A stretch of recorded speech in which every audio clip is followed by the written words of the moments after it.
Hello friends, today we are going to see the non-conventional machining process, that is a plasma arc machining, which is also called as a PAM. In this we'll cover the following topics, that is a principle of the PAM, that is a plasma arc machining, setup of PAM, process or controlling parameter and its application. Now first of all you should know that what is plasma. Everybody knows that there are three state of matters, that is a solid, liquid and gases, and the fourth state of matter is obtained when the gas are heated to a temperature around 5500 500 degrees Celsius. So means at a very high temperature we are heating the gas. Then when the gas is completely get ionized, then the temperature at the center of that plasma is between 11,000 to 28,000 degree Celsius. So when such type of ionized gas is injected on the workpiece with a very high velocity, so naturally the metal will get removed or it may get melted. Principle of plasma arc machining. Here I have shown the plasma arc torch here and the workpiece. This is the power supply. Now, when a very high velocity jet of plasma, when it is directed on the workpiece, you can see that I'm showing this arrow, right? So it is directed on the workpiece on that particular surface and through the plasma arc cutting torch, the metal from the workpiece get melted. So which results ultimately in the machining of the process. So very high temperature gas has been injected there. Then setup of the process, that is a plasma arc machining. So in this we'll see the five basic parameters: plasma cutting torch, tool and workpiece, gas cutting unit, cooling system and power supply unit. So in this diagram we have shown the torch, DC power supply unit, electrodes, insulators, nozzle and a workpiece. So first we'll go for the plasma cutting torch. It carries a tungsten electrode which will be act as a cathode, which is fitted in that small chamber there. And at the other end of this torch, a small converging orifice is there, which is called as a nozzle, which will act as an anode there. Here the nozzle and the workpiece both will act as a anode. Then the tool and second parameter is the tool and the workpiece. Here you can see the electrodes. Here this electrode, tungsten electrode, is connected to the negative terminal of the DC power supply, and the workpiece and the nozzle, they are connected to the positive terminal of the DC power supply. But nozzle is connected through the resistance here. That is very important.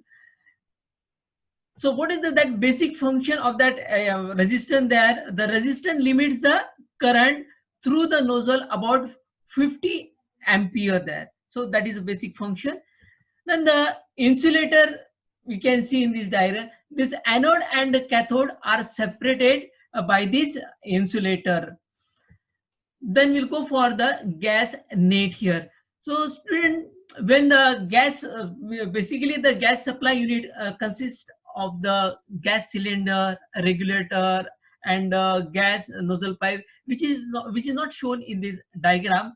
Now, this flow rate of this gas is directly proportional to the thickness of the workpiece, which has to be removed. So it means that as the flow thickness is more, the flow rate will also increases there. And various gases we are using, that is a argon or a nitrogen or a mixture of both. It depends upon the type of material to be removed, right? Then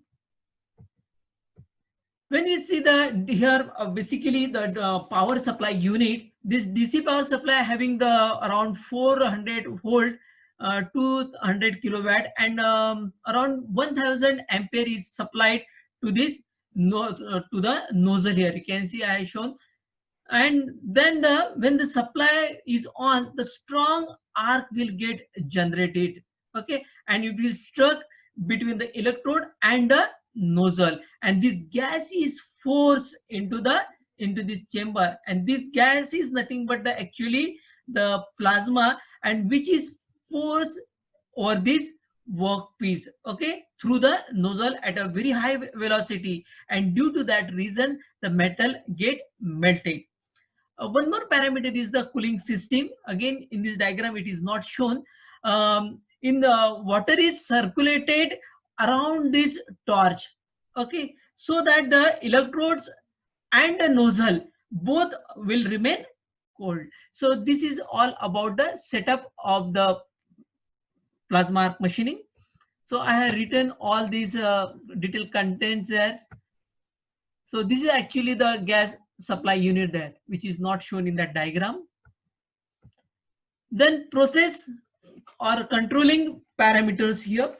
Now in the process here, there are almost four parameters are there. Standoff distance. So student, what is the meaning of standoff? I will show you through this diagram there.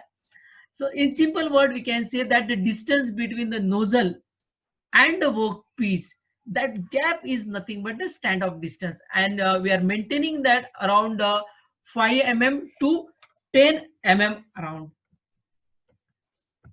Then cutting speed. Now so what happens there, when we are decreasing the cutting speed, will cause the opening cut at the bottom of the workpiece. You can see in this directly it get open.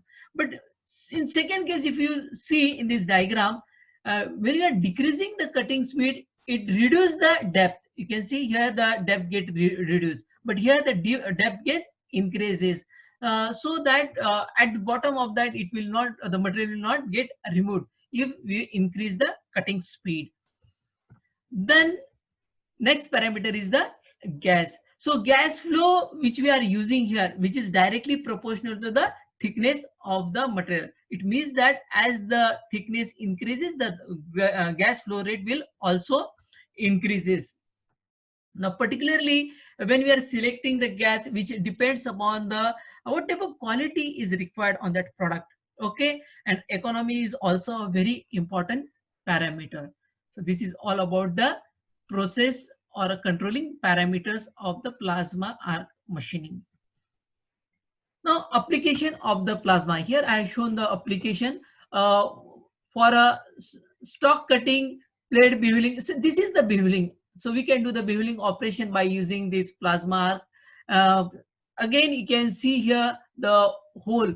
Means we can shape the cutting, or even you can pay, this is called as a piercing. Okay, so when we are cutting the hole there, in manufacturing of automotive and railroads components, so whatever the components which is required in the railway, so it is possible to manufacture by using this plasma. Now I can cut the hot extrusion to the desired length. So, you know that this is an extrusion machine actually. So with the help of the extrusion machine actually, so we can produce the tube or a solid rod also, and that has to be cut. So here it is possible by using this plasma arc. Then the for removal of gates and rises from the casting in the foundry. So student, I think whether I don't know whether you are aware about the casting process, but this is actually the product which is required, and all these remaining, this is sprue, runner and the gate, we don't want that, so that can be removed by using the plasma arc. So here also I am showing that just we are cutting the plate as per your drawing or as per the design which we required. So thank you, friend.